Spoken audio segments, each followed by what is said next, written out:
Hi everyone, I'm Surabhi, the homeschooling mother to precious little girls, and I'm here again back with a DIY for a very famous ThinkFun game, a logical game from ThinkFun which is named SWISH Jr.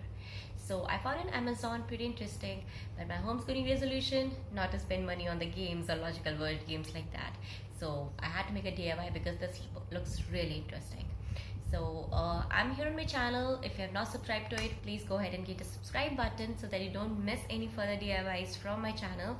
And before further ado, I'll tell you what all I used. So I used post-its, I used dot stickers, I used stapler, and I need few sketch pens. So basically I need to create 5 colors, basically I need to use 5 colors. So I used red and blue dot stickers, and there is brown color, green, and a black color I used. I'll tell you what all I did. So first, coming to the logic of this game. This is what my game is. So the logic is, there are different symbols you see. One is a red circle, a green flower, a black rhombus, brown arrow, and blue circle.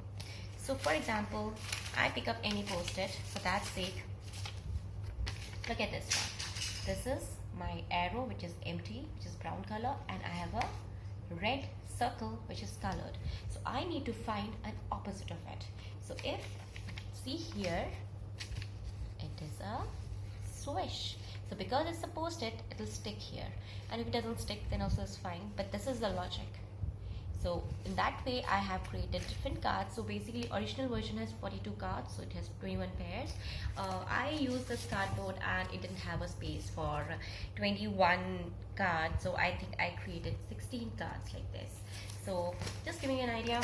Another one, for example, this is a blue dot sticker. So blue circle which is colored, and this is a green flower which is colored. So I need to search a blue and green. So this does not match because my blue is, green is filled. So I need to look at the other side. So here, no. Oh yes, I found a swish, and this gets stuck here. So this is my DIY version of the swish game. Give it a thumbs up, like it, comment it, and let me know if you subscribe to this one. And happy to see you here. Happy parenting. Bye bye.